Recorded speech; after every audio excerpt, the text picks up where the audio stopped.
Hey guys, how's it going? 68 Charger here. On this episode, we're gonna be installing some Baffles on my Mopar Performance valve covers. Thanks for watching, guys.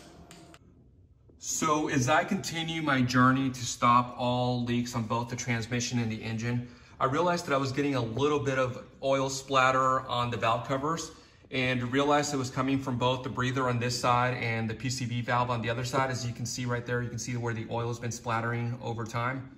So after doing a little bit of research, I did find out that Mopar Performance does provide some baffles that can be purchased separately. So what I'm gonna be doing today is removing both valve covers and bolting on those baffles on the inside. And while it's gonna be a little bit of a pain to put in the oil during oil changes, I would much rather be spending the extra 5 minutes doing that than cleaning these valve covers from oil splatter over and over. So let's go ahead and get started, guys. So the first thing we're gonna do is just remove these 5 bolts right here to take the valve covers out.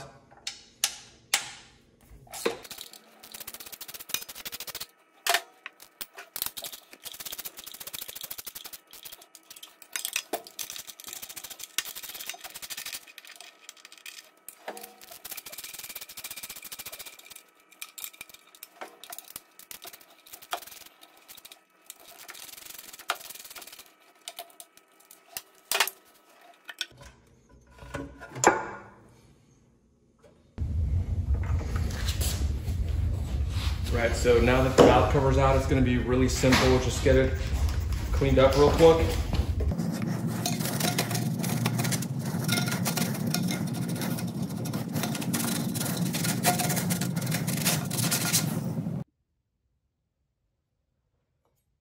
All right, so I just finished cleaning the outside of the valve covers with some degreaser, and I'm about to put the baffle in there right here. So there it goes, and then I went ahead and put a little bit of red thread locker. So just put it in there and just make sure I get it in there really well. So first one is on there, and I'm gonna do it for the rest of them.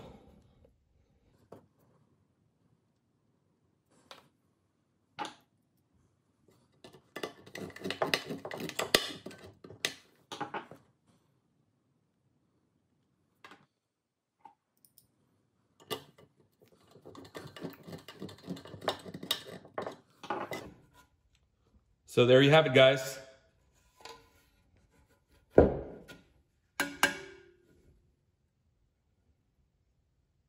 So now it's time to put it back on the engine. I'm gonna leave the same valve cover gasket on here just because it's a rubber one that I just installed recently.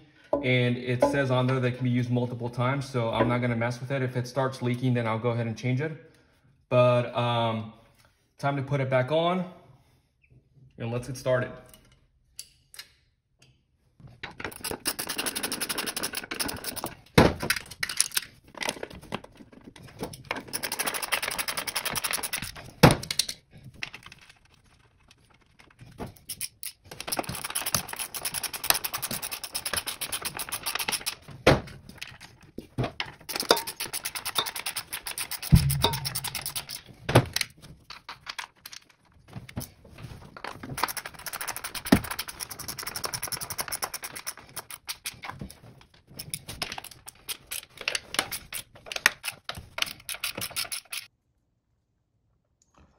All right, so here's the final product. You can see the baffle is right there.